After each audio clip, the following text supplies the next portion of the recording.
So, I look like this purely because I don't have the energy to put effort into appearance. Um, and it's Thursday, and I'm gonna post this on Friday, but I might not shower tomorrow, and it could look even worse than this. Yay. Yay for mono. But I'm not gonna talk about that because someone freaked out at me on Tumblr last night for talking about it so much. Um, but no, so today is Friday, or tomorrow, but it's today. October 11th, which is National Coming Out Day.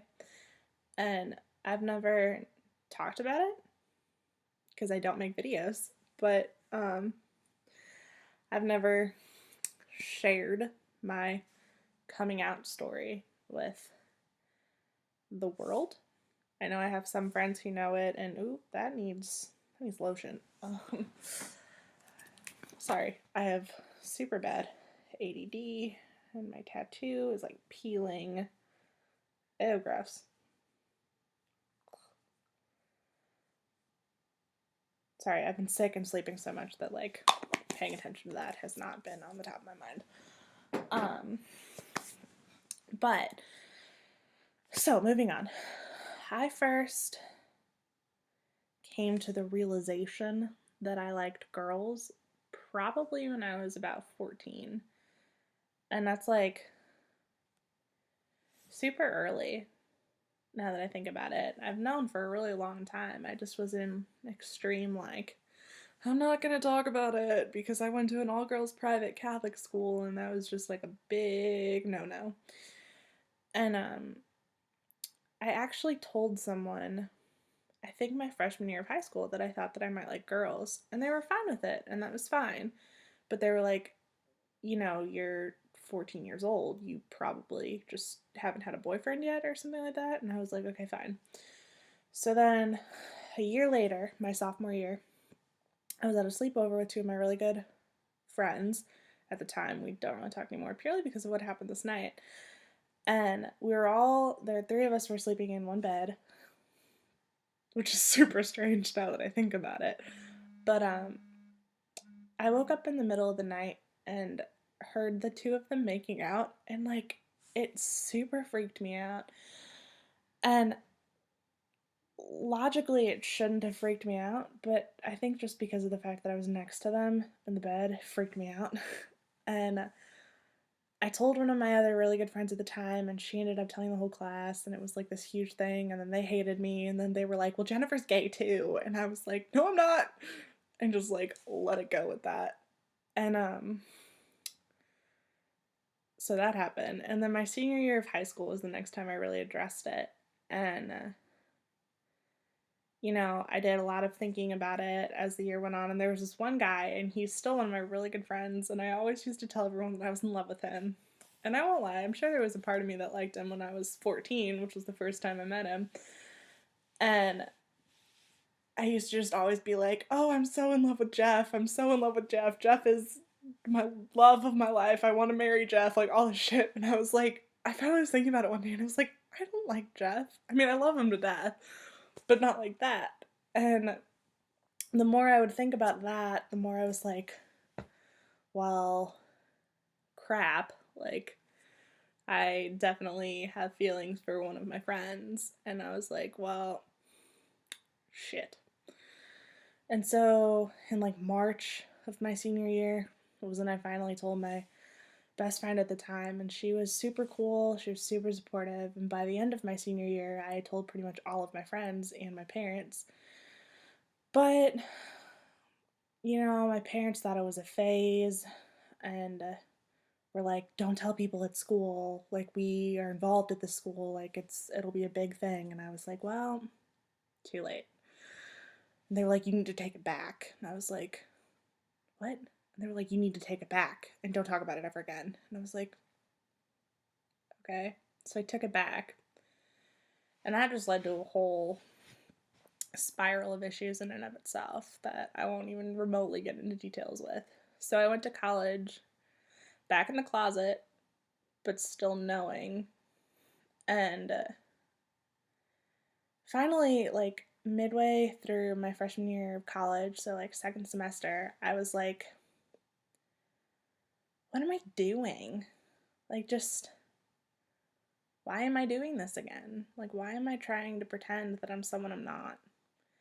And so I told a couple more of my friends, and I was really involved with the Catholic Student Association on campus. And so all my friends were super Catholic and like all in the church, and they were all still super cool with it. And I was like, okay, like that's cool. Why am I hiding this?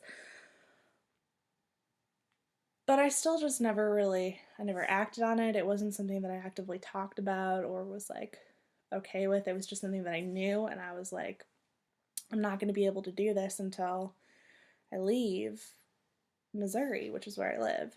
And I was okay with that to a point, but then I was like, I can't just hide who I am forever.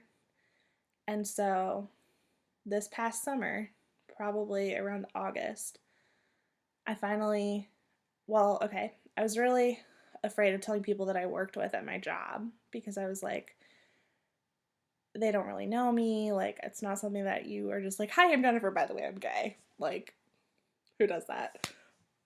But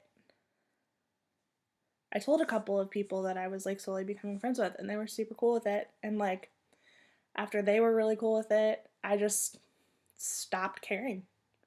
I finally realized with myself and with the rest of the world that who I am is not something that I need to hide or need to be ashamed of.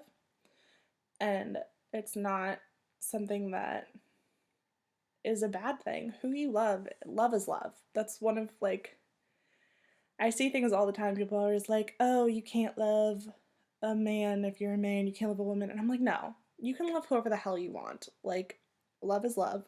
It's your life to do whatever you want with. It's not someone else's decision. And that's something that took me a good 7 years to finally come to terms with. I was 14 when I first realized that I was gay, that I was a lesbian, and I was 21 by the time I could actively be like, hey, guess what? This is something about me and you can't change it. So, 7 years is a pretty long coming out time, that's funny. This is 7 minutes long so far, and it's like a minute for every year. Um, and I'll I'll admit there were ups and downs. There were a lot of ups and downs, a lot more downs than ups over the course of the time that, no one wants to hear about those. But finally, I'm okay with myself. And I've made a lot of really good friends who are okay with me being myself. And I think that's something that I was afraid that I was never going to have, especially where I live. I live in like the Midwest, which is super conservative, and like, I don't know. I never thought that I was going to be able to be out and open and not care about it when I lived here, which is why one of my biggest dreams in life is to move to California. And I finally realized, as much as I still do want to move there, and I probably will one day, but I don't need to move there to be happy or to be who I am, which I'm pretty okay with at this point. Still haven't had a relationship. I've still never been in a like a full-on relationship with a girl, but you don't need that to to know who you are. And this is going on 10 minutes, and I should probably stop now. So, that's my coming out story. Happy National Coming Out Day to anyone who watches who's not out. It's okay. It took me 7 years to be okay with it. I came out, I took it back, I came out, I took it back. It was a long process. But who you are is who you are. And you'll love yourself for it eventually. If not, you have plenty of people who love you for who you are. I am one of them, if I know you. Even if I don't know you, I love you. And yeah, hope you enjoyed watching this. Bye.